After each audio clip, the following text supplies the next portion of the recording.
संतती हे देवाचे दान आहे असे म्हणतात. म्हणूनच लेकरांना योग्य वळण शिस्त लावणे हे आपले कर्तव्य कधीही विसरू नका.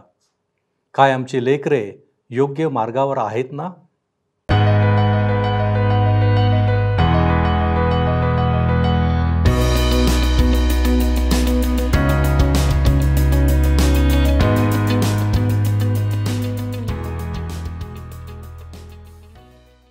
प्रभू येशू ख्रिस्ताच्या मधुर नावात आपणास सलाम. उपासना कार्यक्रमामध्ये आपले हार्दिक स्वागत. प्रियांनो, लहानपणापासून योग्य पालनपोषण केल्याने लेकरांच्या जीवनाला योग्य दिशा मिळते आणि योग्य वळणही लावले जाते. मात्र यासाठी पालकांना कष्ट घेणे आवश्यक आहे. आजच्या अध्ययनात आपण प्रथम हन्नाविषयी पाहणार आहोत, जिने आपला शब्द पाळला आणि जी आनंदित होती. नंतर आपण एली याजकाच्या 2 अधम पुत्रांबद्दल पाहणार आहोत, ज्यांच्यामुळे केवळ त्यांच्यावरच नव्हे तर सर्व घराण्यावर देवाचा शाप आला. एलीच्या पुत्रांनी असे काय केले होते? या सर्व गोष्टी का घडल्या? हे आपण आजच्या अध्ययनातून पाहणार आहोत. तर मग चला प्रियानो, आपण आपल्या अध्ययनाची सुरुवात करूया. श्रोत्यांनो, ह्या दिवसांमध्ये आम्ही शमूएलाच्या पहिल्या पुस्तकाचे अध्ययन करीत आहोत. हे जुन्या करारातील एक पुस्तक आहे. ह्याच्या पहिल्या अध्यायाची पहिली 24 वचने आम्ही अभ्यासली आहेत आणि आता पुढच्या वचनांवर आम्ही विचार करणार आहोत. 25 ते 28 वचने सांगतात, त्यांनी गोऱ्हा बळी दिला आणि त्या बालकास एलीकडे नेले. तेव्हा हन्ना म्हणाली, माझे स्वामी, आपल्या जीविताची शपथ माझे स्वामी, जी स्त्री आपल्याजवळ येथे उभी राहून परमेश्वराची प्रार्थना करीत होती, तीच स्त्री मी आहे. याच बालकासाठी मी प्रार्थना करीत होते. परमेश्वराकडे जे मागणे मी केले ते त्याने मला दिले आहे. तसेच मीही या बालकास परमेश्वराच्या स्वाधीन केले आहे. तो परमेश्वरास आमरण दिला आहे. तेव्हा एल्कानाने तेथे परमेश्वराची आराधना केली. या ठिकाणी आम्हाला दिसतं श्रोत्यानो, की जे वचन परमेश्वराने हन्नाला दिले होते ते वचन पूर्ण झाले आणि हन्नाने जे परमेश्वराला वचन दिले होते, जी प्रतिज्ञा तिने केली होती, ती ह्या ठिकाणी पूर्ण करीत आहे. तिने त्या एकुलत्या एक पुत्राला परमेश्वराकरिता अर्पण करण्याचे वचन दिले होते आणि ते वचन पूर्ण करीत आहे. माझ्या बहिणींनो, लक्षात घ्या की जेव्हा आपणाला अनेक वर्षे अपत्य होत नाही आणि बऱ्याच वर्षानंतर जेव्हा परमेश्वर आपणाला आशीर्वादित करतो, तेव्हा इतकं सोपं नाही की इतक्या वर्षानंतर झालेल्या बाळाला परमेश्वराकरिता पूर्णपणे देऊन देणे.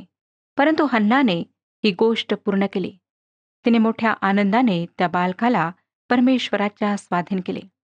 आता आपण दुसऱ्या अध्यायाकडे वळत आहोत. ह्या अध्यायामध्ये हन्नाने केलेली धन्यवादाची प्रार्थना आणि एलीची दुष्ट मुले ह्यांच्याविषयी आम्हाला पाहायला मिळतं.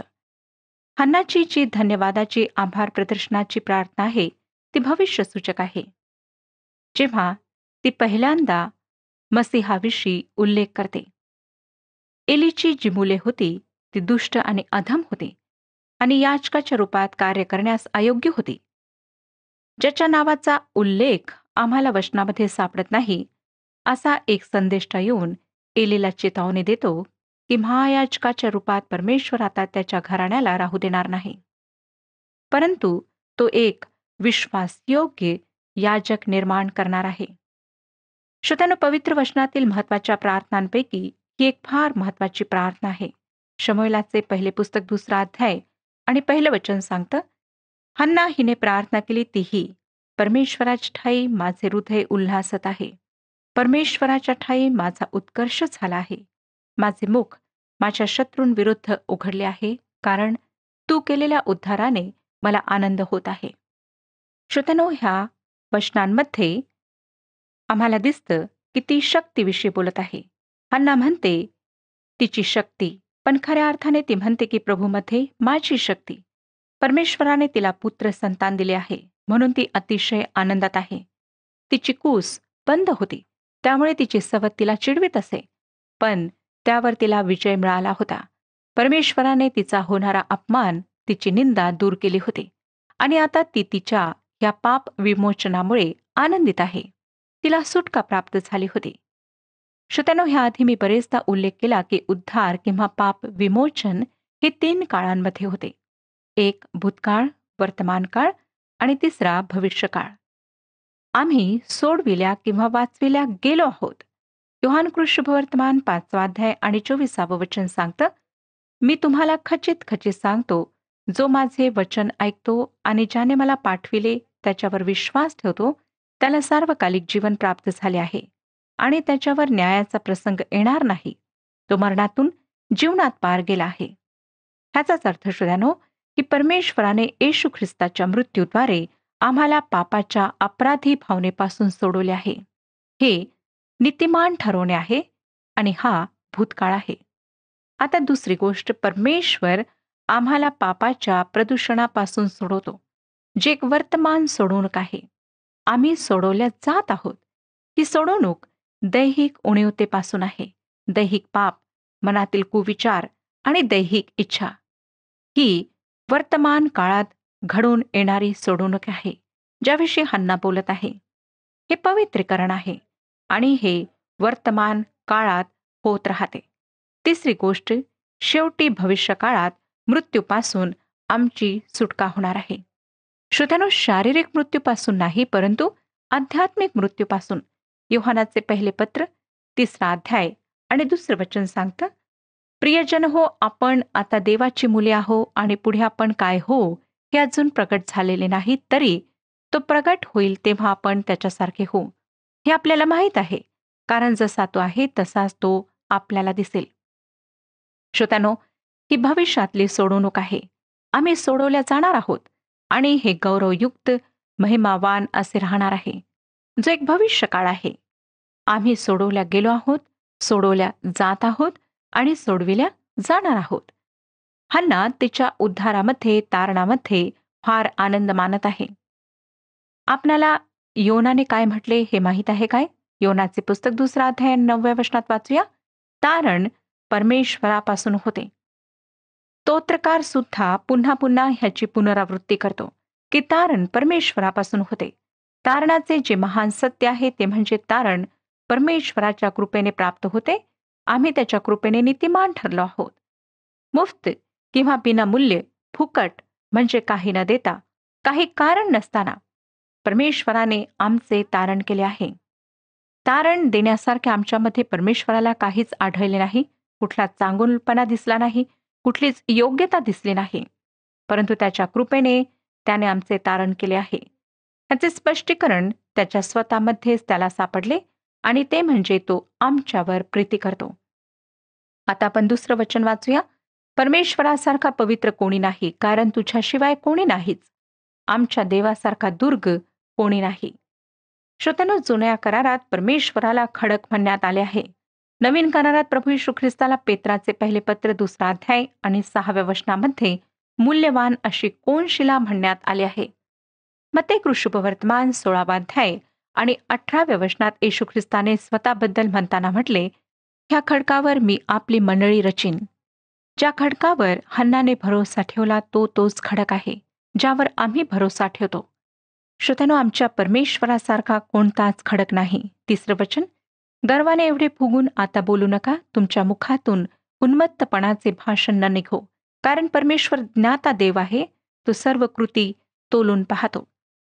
जेव्हा आम्ही प्रार्थनेत परमेश्वराच्या जवळ येतो तेव्हा आम्हाला फार खबरदार राहायचे आहे. आमचा घमंड किंवा आमचा गर्व मधात येऊन अडथळा बनायला नको.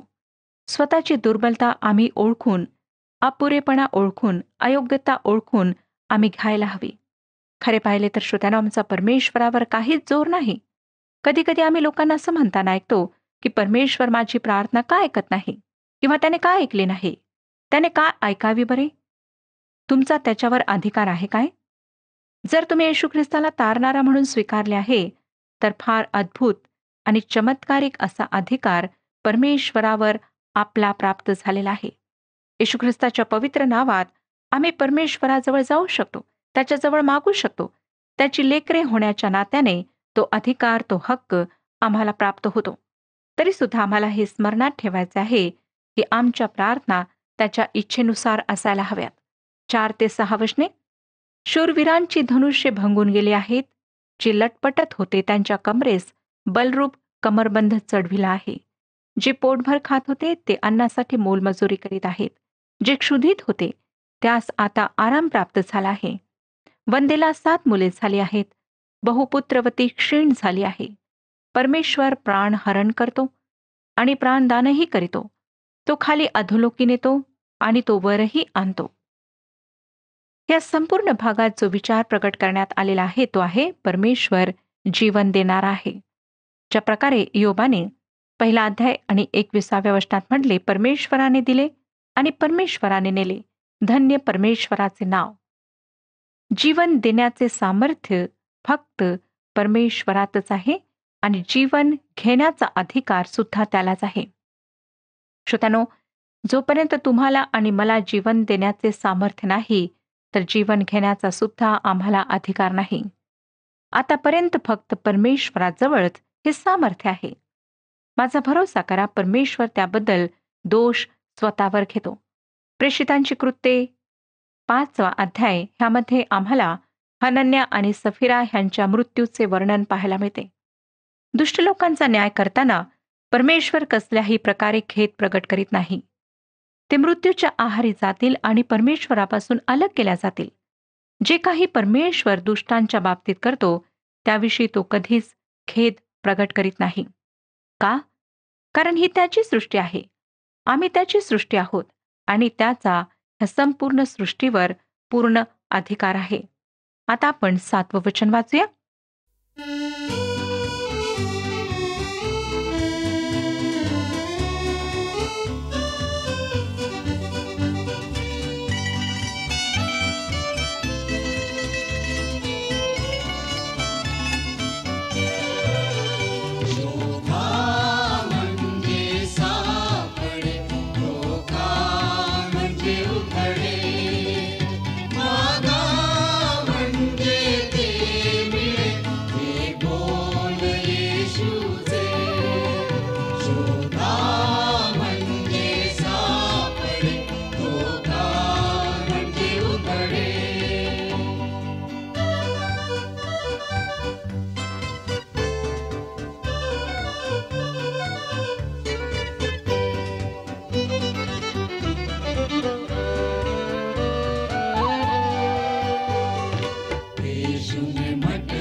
वाचूया. परमेश्वर निर्धन करीतो व धनवानही करीतो, तो अवनत करीतो व उन्नतही करीतो. हे वचन वाचल्यानंतर एक प्रश्न माझ्यासमोर उद्भवतो, जो बरेचदा अनेकांच्या मनात येतो. काही लोक श्रीमंत तर काही लोक ह्या जगात गरीब का आहेत? श्रोत्यानो, हे मला समजत नाही. परमेश्वराने काही लोकांना श्रीमंत तर काही लोकांना गरीब का केले? मला कधीकधी असं वाटतं की सर्व संपत्ती घ्यावी आणि सगळ्यांना सारख्या प्रमाणात वाटावी. परंतु श्रोत्यानो, हे कार्य परमेश्वराने माझ्यावर सोपवले नाही. हा त्याचा कारभार आहे आणि ह्याचे स्पष्टीकरण एक दिवस तो स्वतः देणार आहे. 8 आणि 9 वचने सांगतात, तो कंगालास धुळीतून उठवितो, दरिद्र्यास उकिरड्यावरून उचलून उभे करीतो. म्हणजे मग ते सरदारांच्या शेजारी बसतात आणि वैभवी सिंहासन त्यास प्राप्त होते. कारण पृथ्वीचे आधारस्तंभ परमेश्वराच्या हातचे आहेत, त्यावर त्याने दुनिया ठेविली आहे. तो आपल्या भक्तांची पावले सांभाळील, पण दुष्ट अंधारात स्तब्ध पडून राहतील, कारण कोणीही मानव आपल्याच बलाने विजयी होणार नाही. श्रोत्यानो, मानव स्वतःच्या प्रयत्नाने, शक्तीने, सामर्थ्याने काहीच करू शकत नाही. आणि हे तथ्य आज आम्हाला समजून घ्यायचे आहे की फक्त पवित्र आत्म्याच्या शक्तीने आम्ही परमेश्वराकरिता काही करू शकतो. आम्ही त्याच्यावर भरोसा ठेवायला शिकायला हवे. 10वं वचन, परमेश्वराशी झगडणाऱ्यांचा चुराडा होईल, तो त्यांच्यावर आकाशातून गरजेल. परमेश्वर पृथ्वीच्या दिगंतापर्यंत न्याय करील. तो आपल्या राजास बल देईल, तो आपल्या अभिषिक्ताचा उत्कर्ष करील. पवित्र वचनातील महत्वाच्या वचनांपैकी हे एक वचन आहे. आणि हे पहिले वचन आहे श्रोत्यानो, ज्यात मसीहा ह्या शब्दाचा अर्थात अभिषिक्त मसीहा हा प्रयोग करण्यात आलेला आहे.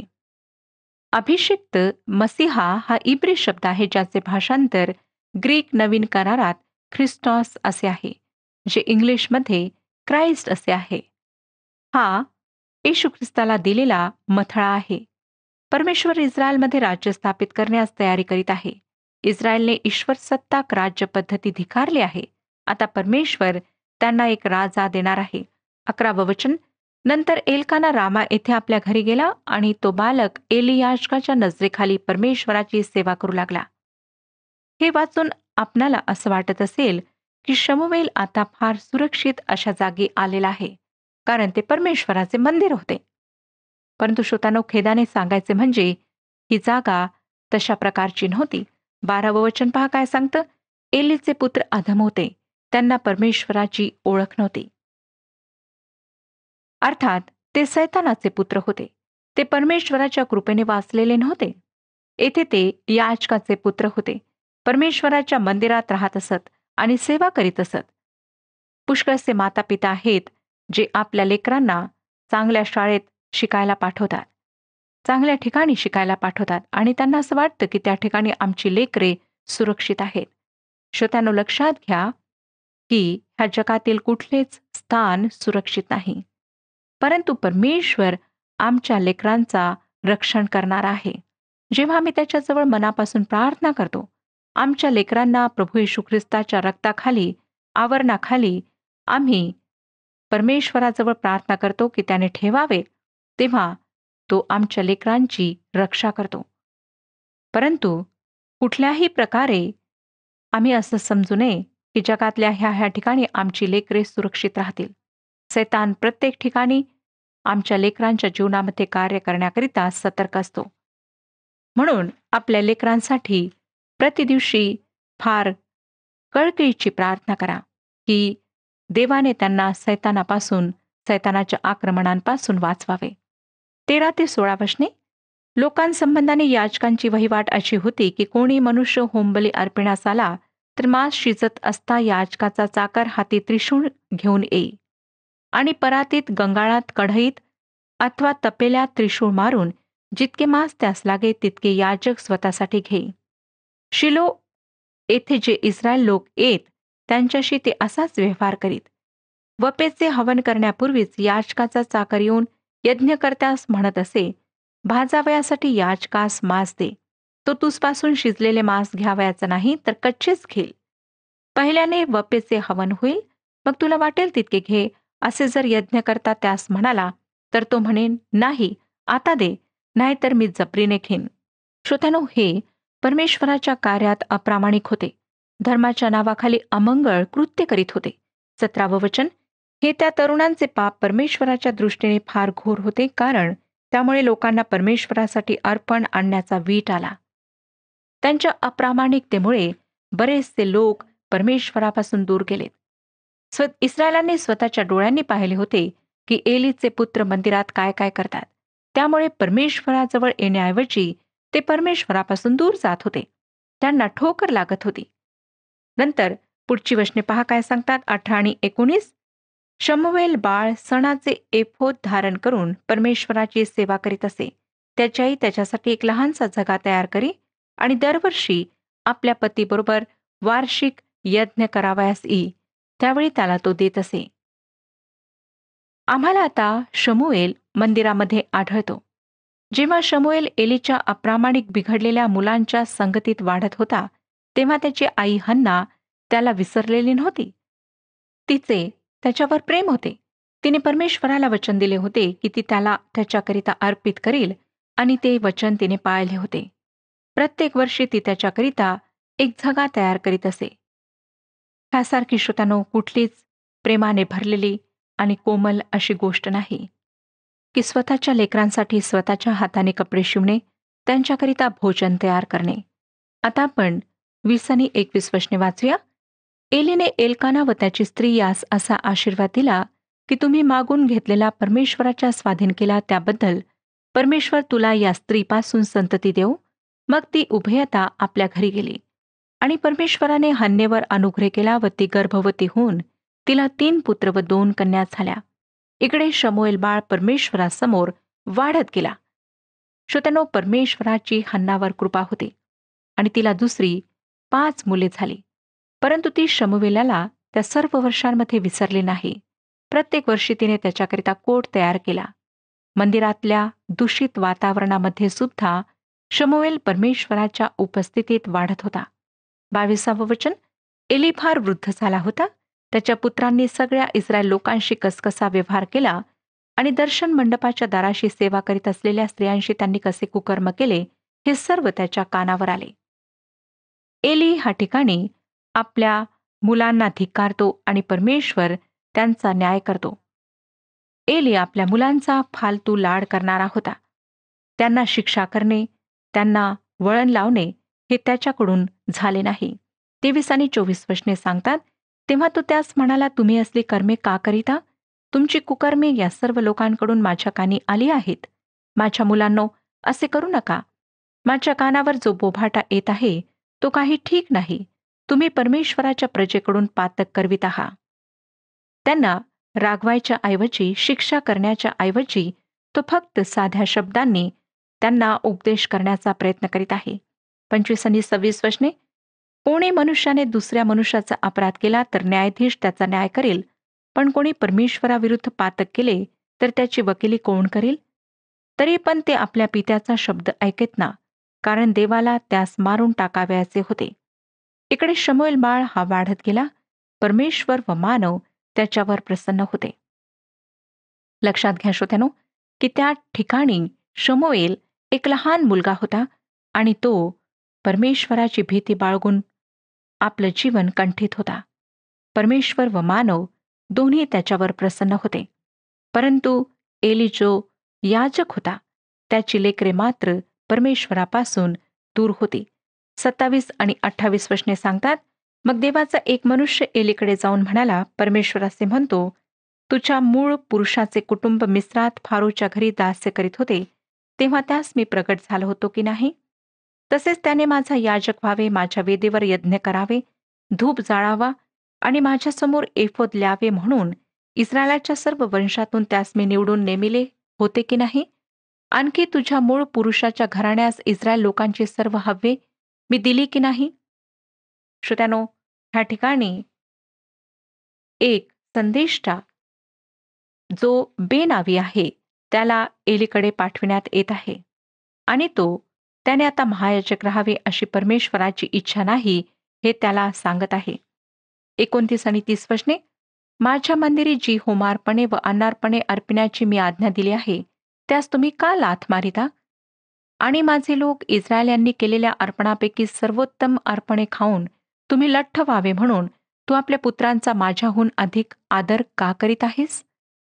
यास्तव इस्रायलाचा देव परमेश्वर म्हणतो, तुझे घराणे व तुझ्या बापाचे घराणे समोर निरंतर चालू राहील असे मी म्हटले होते खरे, पण आता परमेश्वर म्हणतो, असे माझ्या हातून न घडो.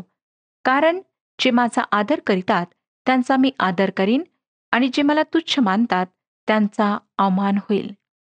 श्रोत्यानो, परमेश्वर ह्या ठिकाणी फार स्पष्टपणे त्याला सांगत आहे की हा अधिकार मी तुझ्यापासून का काढून घेणार आहे.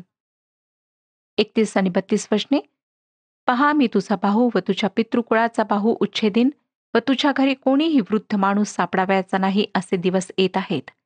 देवाने इस्रायल लोकांचा कितीही उत्कर्ष केला तरी माझ्या घराची दुर्दशा तू आपल्या डोळ्यांनी पाहशील. तुझ्या घराण्यात कोणीही म्हातारपण पाहणार नाही. हा एक फार मोठा शाप परमेश्वर ह्या ठिकाणी स्पष्ट करीत आहे. 33 वचन, तुझे डोळे क्षीण होतील व तुझे मन शोकाकुल होईल, तरी पण तुझ्या कुळातील सर्वच पुरुषांचा उच्छेद करून त्यास मी आपल्या वेदीपासून दूर करणार नाही. तुझ्या घरी उत्पन्न होतील तेवढे पुरुष भर ज्वानीत मरतील. एक फार भयंकर अशी चेतावणी परमेश्वर ह्या ठिकाणी एलीला देत आहे. परमेश्वर आपणा सर्वांस आशीर्वाद देव. हा कार्यक्रम आपणास आवडला काय? आता आम्हाला एक मिस कॉल करा आणि आपण पुढील विजेता होऊ शकता.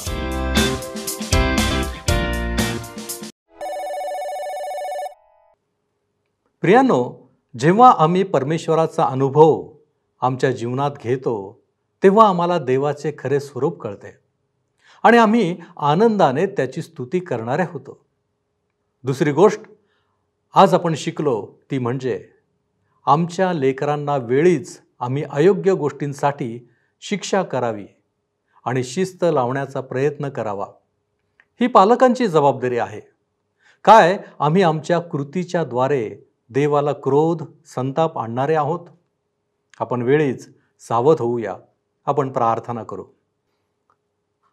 पवित्र पवित्र पवित्र थोर आणि सामर्थ्यवान देव बापा, आम्ही तुला धन्यवाद देतो, तुझी स्तुती करतो बापा, की तू आम्हाला संतती दिलेली आहेस, परंतु त्याबरोबरच त्यांची जबाबदारी देखील तू आमच्यावरती दिलेली आहे. आणि तुझी इच्छा आहे की आम्ही आमच्या लेकरांचं योग्य पालनपोषण करावं, त्यांना योग्य वळण लावावं, शिस्त लावावी. आणि प्रभूजी, या सर्व गोष्टींच्या द्वारे आम्ही आमची कर्तव्य, आमच्या जबाबदाऱ्या आम्ही परिपूर्ण कराव्या. परंतु बापा, आम्ही दैनंदिन जीवनामध्ये आमच्या कामामध्ये आम्ही इतकं मग्न असतो, व्यग्र असतो की प्रभू परमेश्वर दे बापा, आम्हाला या गोष्टींकडे लक्ष द्यायला वेळ नसतो. आणि म्हणूनच प्रभूजी, आम्ही पाहतो काही ठिकाणी काही लेकरं हे बेशिस्त वागतात.